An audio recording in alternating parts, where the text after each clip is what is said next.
This is the Daily Blast from the New Republic, produced and presented by the DSR Network. I'm your host, Greg Sargent.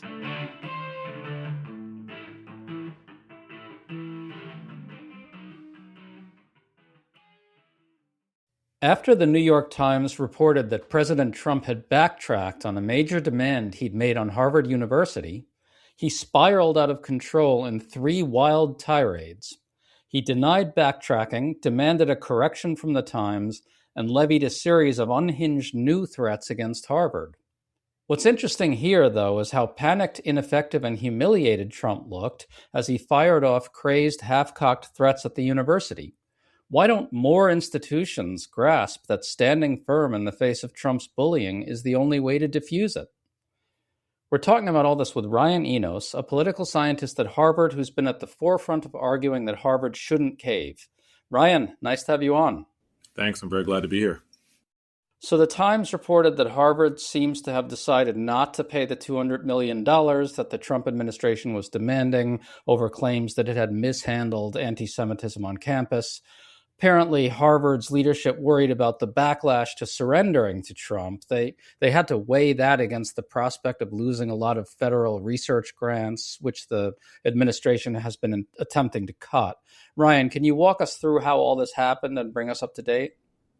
Yeah, well, look, I mean, it's a long, convoluted story, but we have to remember that this is all in the context of Trump's authoritarian attacks on civil institutions.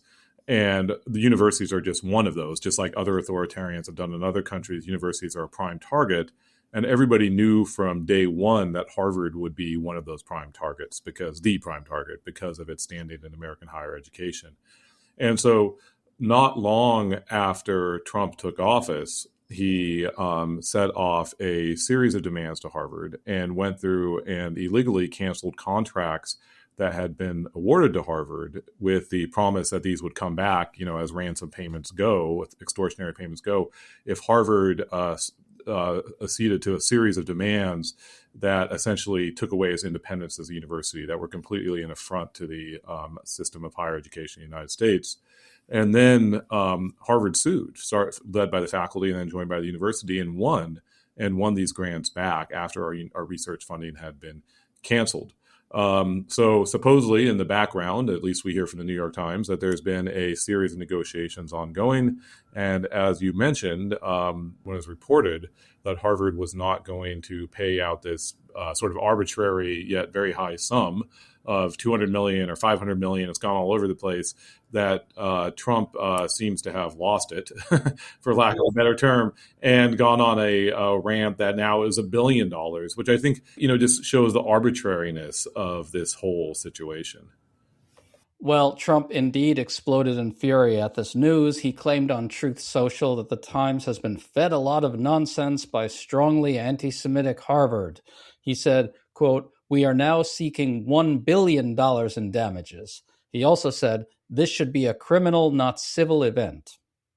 So, Ryan, it's very clear that he's deeply humiliated by the suggestion that he might backtrack. So he seems to be saying that the Justice Department should investigate Harvard criminally in some way, and that the administration won't back off unless Harvard hands over $1 billion. Can you make any sense of this new set of threats? Well, I think the only way to make sense of it is not from a legal perspective, or in many ways even a political perspective, but to put it in the perspective of Trump trying to assert authoritarian control. What he cares about is control. He cares about winning because he wants to take control of civil institutions. And so all he really wants to signal is that he's caused Harvard to bend to its will. There's the dollar amount doesn't matter. I don't think he even really knows what he's talking about when he says that Harvard could be subject to criminal charges. He says this about anybody that defies him. He says this about Democrats. He says this about universities. He says this about media organizations, and it shows how he extends the federal government as a tool of his authoritarian tactics, not as a matter of justice, like the Justice Department is actually supposed to operate. Well, it's worth pointing out that if you take the two things together, he's essentially saying, we will criminally investigate you unless you hand $1 billion over to causes that I value. I'm not sure that that's the way it's supposed to work. Is it, Ryan? No, I mean, this is extortion, and this is what we need to call it that, right? I mean, people talk about negotiations and deals and things like that, and that's extortion. And we would call this extortion if it was a guy on the street, putting a gun to your head and saying, "Give me $1 billion," or I'm going to pull the trigger. We know what that is, or I'm going to break your knuckles in the back room. But this is the federal government doing the same thing, and when we put it in those terms, which is clearly what they're doing, it shows just how outrageous and how against any kind of system of law this is. It's absolutely extortion. And to your point about language like deals, I want to underscore what you're saying there, which is that media organizations have often covered this by saying something like Trump is trying to make a deal with Harvard, or Trump is trying to make a deal with whatever institution he's extorting. And that actually adopts the administration's framing of it and sanitizes what he's actually doing. Yet this sort of language has been ubiquitous. It's a real problem, I think. I totally agree. And look, I mean, if I could, go in and rewrite every headline in the New York Times, I'd really like to, because they adopt this language, and I think they should know better. But I don't even entirely blame the New York Times, because I think what this shows in some ways is that in a democracy, which the United States has been, we are not used to having a government doing this, and we don't know what other language to use. We are used to assuming that our governments operate in sort of in good faith, or at least they're subject to electoral pressures where they try to stay within the bounds of the law. And so we assume that what governments are doing is something that's going to be normal and responsive somewhat to citizenry. And now we're met with this president that is operating as an authoritarian. There's no doubt about that. That's exactly what he's doing. And so we tend to use this old language that isn't really suitable for the situation. Yes. Well, let's just go into the situation a little more. Can you explain the role of research grants here, why they're so essential to Harvard's flourishing, and how seriously Harvard has to take the prospect of losing them? We've seen Harvard fight back on that front, and Harvard has won, at least temporarily. That's where we are, right? But it's still a looming threat. Can you talk about why it matters? Oh yeah, it's definitely a looming threat, and it's not even clear that it will ever go away as long as an administration can make arbitrary decisions like this outside the rule of law. And the reason this matters, and I think this is a really important question, I'm glad you asked, Greg, is because American universities, not just Harvard, one way that we fund this research, which is the world-leading research, is through contracts we get with the federal government. And it's important to use that term, because these are not grants in the way someone might think of it. It's not like a grant you give to somebody to that because they won an art contest or something like that. However we think about that, these are contracts where people put in competitive bids to further the interests of the United States as prescribed by law from Congress. And Harvard, or whatever university has these, won a competitive grant to get and then enter into a contract to deliver these research projects that would further the interests of the United States. And the U.S. government awarded it. The U.S. government made the decision that Harvard won the competitive bidding process too. I want to underscore your point here, which is that when the U.S. government enters into a contract with Harvard to conduct some research, it's doing so because it has undergone, theoretically, a rigorous process and determined that doing this contract would be in the interests of the United States. It's not something that's handed to Harvard for nothing. That's absolutely right, and it's vetted by experts that are previously vetted by the U.S. government, and people apply from across the country, sometimes even across the world, and these are, as you said, grants around things that are in the interest of the United States. Most of these come out of medical research. To do things like fight cancer and infectious diseases. A lot of them are related to national defense when it comes to things that serve our military. A lot of them are things that are aimed at trying to help the American population generally when it comes to things like fighting hunger and things like that. And so these were things that were prescribed by law to be things that the United States government should be funding because it's in our best interest for the American people. And Trump, not for any particular, policy-oriented reason, but simply to punish what he perceived as his political enemies, came and said, we're going to take these away from Harvard. And so we can't underscore enough. What he's actually doing is taking away research that was supposed to be done in the best interest of the American people. But essentially, Harvard, like anywhere else, is therefore unable to do this very expensive research that was undertaken not for its own good, really, but because there's professors and other researchers here whose main motivation is to produce research that makes America's society better and healthier and safer. To stay up to date on all the news that you need to know, there's no better place than right here on the DSR network. And there's no better way to enjoy the DSR network than by becoming a member. Members enjoy an ad-free listening experience, access to our Discord community, exclusive content, early episode access, and more.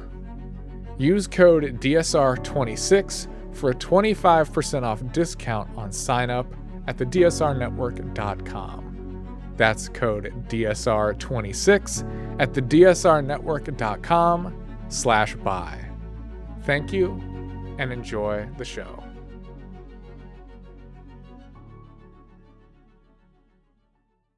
Just as a quick aside, I think this is really rooted in Trump's utter inability to have any conception of something called the public interest.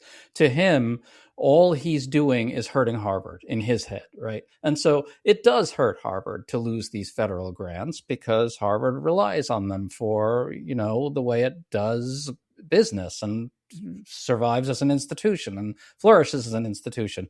But Trump is incapable of saying to himself, wait a minute, do we want this contract to continue because it's in the interest of the American people or not? Everything is just a tool or a weapon to reward friends and punish enemies. That's really the essence of this.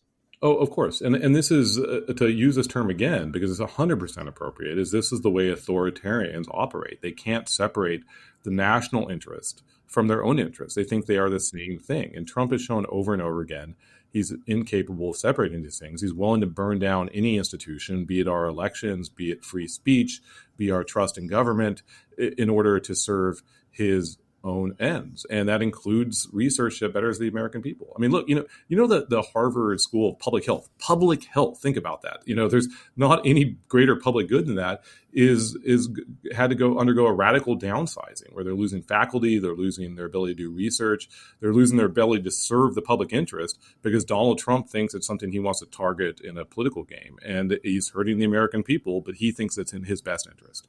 I want to highlight a really interesting nugget in the Times is reporting. It says that Trump's cratering standing with the public is now making Harvard leaders more inclined to refuse to cave to Trump, because if they did that now, they'd face backlash for easing the pressure on him when he's vulnerable. Ryan, that seems to capture the basic collective action problem here. It's not until Trump has been severely weakened that Harvard leaders came to this realization, but they should have realized it a little sooner, no? I mean, in other words, if more institutions had realized that if they all stood up to Trump, it would weaken him further, which would in turn make it easier to resist his bullying, we'd be better off now. Yeah, look, 100%, because this underscores a collective action problem that's been here from the beginning. And a lot of us have said that Harvard needed to stand up and push back. And to their credit, the Harvard administration did. They did stand up and push back. But in the background, there's been this idea that some people in Harvard leadership wanted to cut a deal with the Trump administration. And maybe that was the best way out. Maybe that was a way to move things forward. But, I'll tell you, who Harvard should owe a debt of gratitude to is the people of Minneapolis and Minnesota more largely that have really stood up and shown just how much Trump's approval will crater when people actually push back against it. And they've made him politically weak. He's been his own worst enemy, and he's getting politically weaker as he goes because this is what authoritarians do. They get in their own way. But every institution that stands up and pushes back enables that. And that's what we've seen from the ones that actually have, including Harvard. Well, can you explain some of the internal politics at Harvard to us? There seems to be a camp there, as you said, that wanted Harvard to surrender to Trump's, $200 million extortion demand. But there's also this group of professors, I guess you're in this camp, who specialize in threats to democracy, and they see any cave like this as having much broader societal ramifications for our slide into authoritarianism. Can you talk about that divide at Harvard? You're absolutely right that there is a group of professors that really are feeling the pain of what's going on and want to say that the best and easiest route is to just normalize things. And look, that's what authoritarians do: is they apply pain and they want to normalize things. And so it's hard to blame somebody that's, for example, is being, essentially kidnapped or has somebody held ransom by an authoritarian. And that's what a lot of Harvard professors are feeling right now. They can't move forward with their research because of what Donald Trump is doing. But a lot of us are looking at the broader picture. People like political scientists and other people that have looked at what happens when countries lose their democracy, and they say, this is exactly what we're facing here. There is no doubt about it. And we are facing a situation where if we don't stand up now, then things are going to just keep getting worse, and we're going to keep sliding into authoritarianism. We're already there. And the question is whether we can allow this anti-democratic regime of Donald Trump to consolidate or not. So when we look at the larger picture, all of this research and these things we want to do are tied up in our system of free government. They're tied up because we are a place where researchers want to be. They're tied up where people have free expression. They're tied up in the idea that people can express free ideas. And that's frankly what has made the American higher education system the envy of the world. There's no doubt that we lead in that. And it's tied up in our system of free government. These things do not flourish in places where people don't want to go and do research freely. And so if we don't look at that in the bigger picture, eventually that all goes away, no matter what kind of short-term extortion or ransom we're willing to pay.